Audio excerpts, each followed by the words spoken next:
We met ourselves and then we started communicating. Let's use the word. He actually came in form of it, like I never knew he was full of deceit and everything, because everything he said was not true. He claimed he was working, and me, I'm not the kind of person that visits. I hardly go to people's house, so I didn't visit him. They claimed that he works in one company like that is into IT stuff, that is their IT personnel. So me, I have a good work, so I do not bother. Every day he's always coming to the office every day. So if I ask him, he'll say he's a boss of his own, that he works from home, so he's always carrying laptop up and down, so you wouldn't doubt it.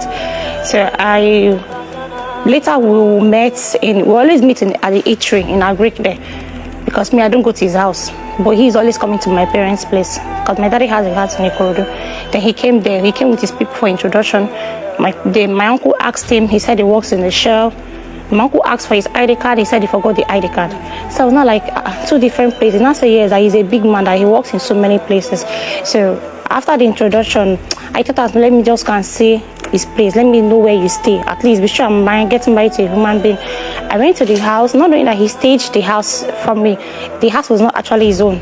I noticed that there was no pictures in the house, and I was not asking him that, how come there is no pictures in this house? He said he doesn't like snapping pictures, that even the ones he has, they are under his bed, that he don't hang pictures around. And even he was actually squatting in that house, not his house.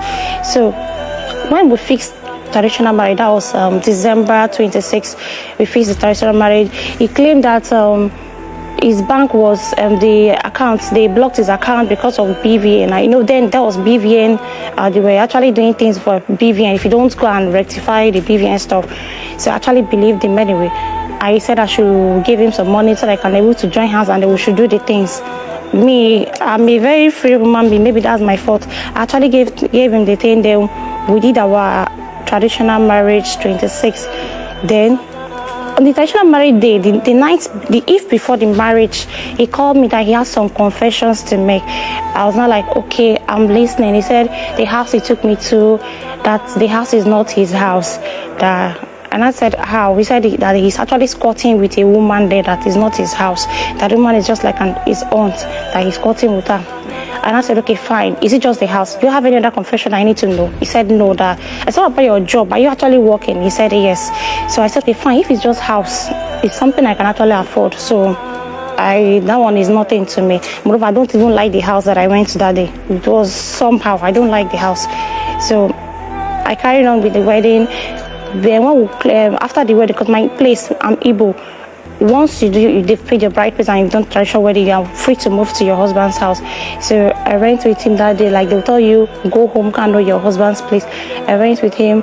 We went to his friend's place at Owode Oniri. We went there. Guys now, they were just taking drink and everything, and just like it must happen this night, stuff like that. As in me, I'm not that kind of party person or that kind of noise person. I don't really like noise. So I was irritated by what they were doing. So I had to go inside, excuse myself. I went inside. He came, he was just drinking and everything. And then he firstly had his way. I forgot to bring the clothes. I wanted to bring because I kept that clothes since 2015. I kept that clothes. Because anytime I look at that clothes, I kind of like, I actually put myself into this mess. I was not like, am I sure I'm not making a mistake? That I don't understand. First time I'm meeting this person, he's doing it in a forceful way, like forcefully taking out, having his way without even my consent, even when I'm not even in the mood, that in your friend's place for that matter. He apologized and everything. We moved to the hotel. We stayed for like a week in the hotel. I paid for it. Then I asked him to go and get an apartment that I'm going to pay for it. Then he got one apartment in Abaranje in Ikotu. I stay in Ikorodu. So I had to ask for my transfer from Ikorodu to Ikotu. Then I paid for the house. It's a 2-bedroom flat. I moved in there. I got pregnant the first time. I was 7 weeks. I had a miscarriage. So we were still talking about it. He told me it's because he told his dad that his people are fetish, that if I should take him again, that he will not tell his people. And I was not like, you telling your dad that I'm pregnant, how does it affect the pregnancy? He said, I don't understand. His father used to go to native doctor, all those places. So I took him the second time and everything. I noticed that he wasn't going to work, and I asked him, what happened? He now said that his boss sacked him. I said, why?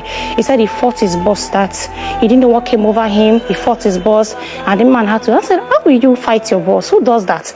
I expect such person to keep me in the company. Nobody would do that. He said he was so angry that day. So if I go to work in the morning, he follows me to work, so that people in the company will not know that he's actually not working. So when I close and I'm coming back, he's coming back with me. We went out the house together. So things started. He was always complaining. In my phone, he will not allow me use my phone. Even my siblings, he tried to even separate me from them, because if you send me a thing, he's always checking my chat. He can just pick up my phone and start chatting your messenger. He wants to know whether you're going to respond. Maybe all this, like, or use a pet name for me. Then he will not know that, okay, fine, this is your boyfriend or this. I'm not that kind of person. I don't even have the time, sir. So he was always doing that, and before you know it, he was just suspecting everybody. Then I think one day, and then I was 3 to 4 months pregnant. Then I went to work one day. He asked me if they've paid, because Diamond Bank paid they always pay on the 24th. I told him that they've not paid us, that they said they have technical delay or something. He could not believe that. He thought I was lying, but I was spent my money. So we were still arguing about it. They just laughed at me. I was not like, I don't understand. My own money, I still beating me again on my own money. He came to the office. It was not like asking my colleague play like, Obi, you guys have finished your money. Obi said, no, they've not paid us that. They said they will pay us so date. And I said, okay. And I came back to that. So I allow peace reign. I go to work, but he does the spending. He's with my ATM card. I go to work. I do everything. But when they pay me, he's always the ones doing the spending. And I don't complain. He continued like that till we went to the house one day. So we went to the house one day. I think I was almost 6 months or 7 months or so. So we went to the house, and I'm fine. Thank you. Went to the house one day. Then my parents' house, after he has hit me the second time, I had to go there. I'm not the kind of person that keep friends. So I don't tell people the fact that I'm passing through. No matter what I'm passing through, if you see me outside, you don't know.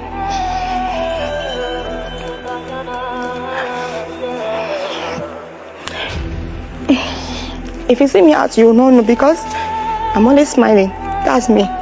So we got home that day.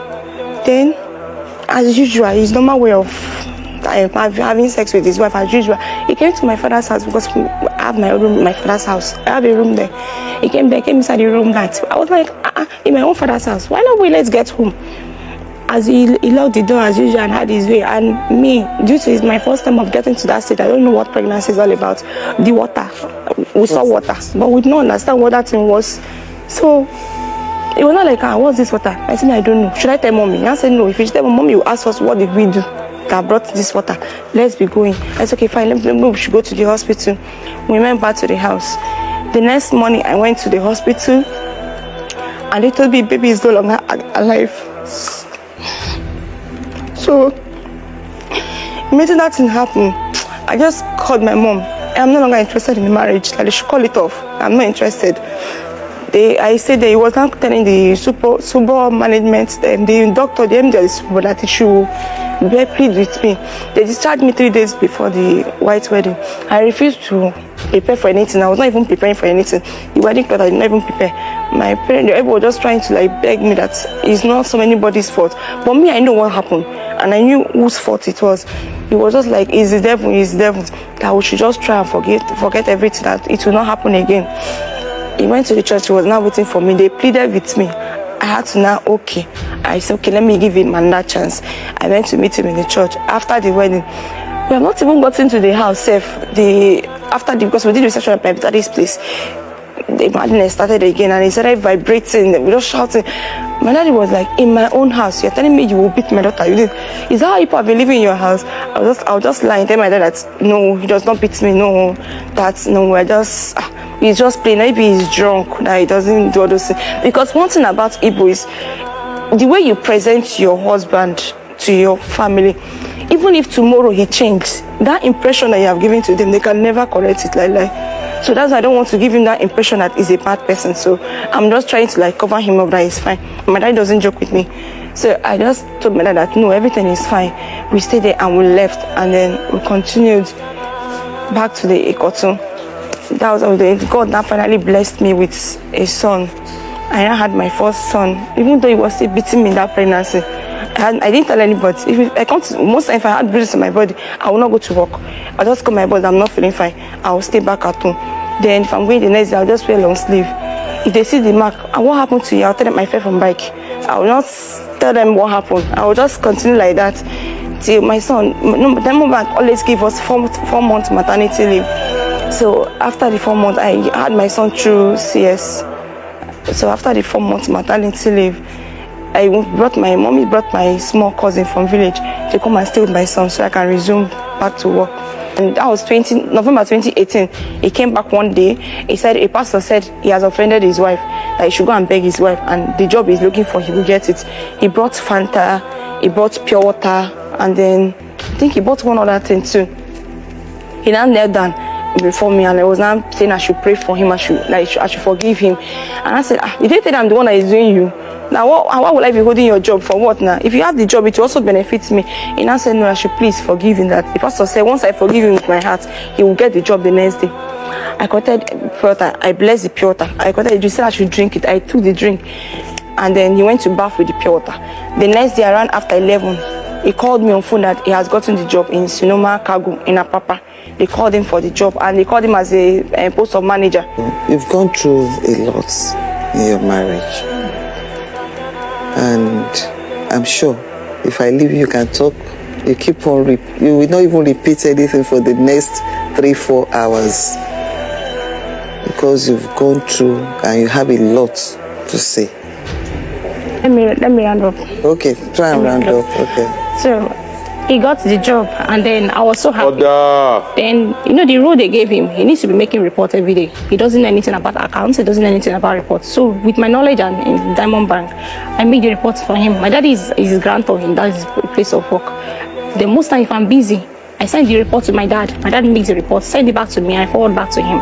It got to a point, my colleague called me to one post on Facebook, and then I saw this girl on her birthday, the way he wrote things and everything, my word, my this. I was not like, I don't suspect him, but that day I was not like, what happened? Who is this person? And I said, the person is, he's his sister. I said, this sister that I don't know for how many years, and he's not now that I know. Yesterday they work in the same company. I did not doubt him. So that night I was sleeping, and then the voice woke me up, and then that day would have been my last day on earth anyway. But God said no. So I woke up, the voice just directed me to parlor. I never knew he used to hide his phone inside Ghana Must Go. So I went there, the thing said I should open the bag. I opened the bag and I saw his phone. The thing called one code 2964. I remember it very well, 2964. And I typed the code and the phone opened. Till today, I don't know how to download the WhatsApp deleted messages, but I was able to download it that day. And I saw my soulmate. I opened the message. I was not like, the girl was telling him, he told the girl how I normally take my food, because as my husband, I'll tell you, I put my food in the fridge when I get to the work, so later I'll go and microwave it and eat. So the girl said, you should put poison in my food, that when I get to work, since I don't normally eat immediately, that they will not trace it back to the house, they will suspect my colleagues in the office. So I did a screenshot of that, and I forwarded it to myself, and I deleted it. I saw a place where his boss, Mr. Fred, was telling him that this girl that you just met, why not leave her and stick to your wife that has been with you for this year? The man was just like advising her like a father, because the man is his in-law, so he's marrying his younger sister. So the man was just like, I screenshot all those songs, both the one he was discussing with their best man, I screenshot all those things. It's just that the phone now is bad. I will have showed you everything.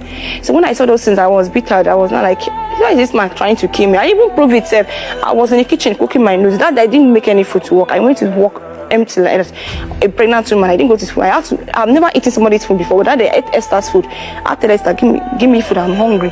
She was not like, you eat somebody's food. And I said, how? I told her, I don't feel like eating my food. So she was thinking it's pregnancy symptoms. Well, it does not. But me, I know what I was running for. The next day was antenatal. I didn't go to work. I was cooking in noodles in the fire. I entered the bedroom. Before he just called me, I should go back. He entered. I saw him in the kitchen.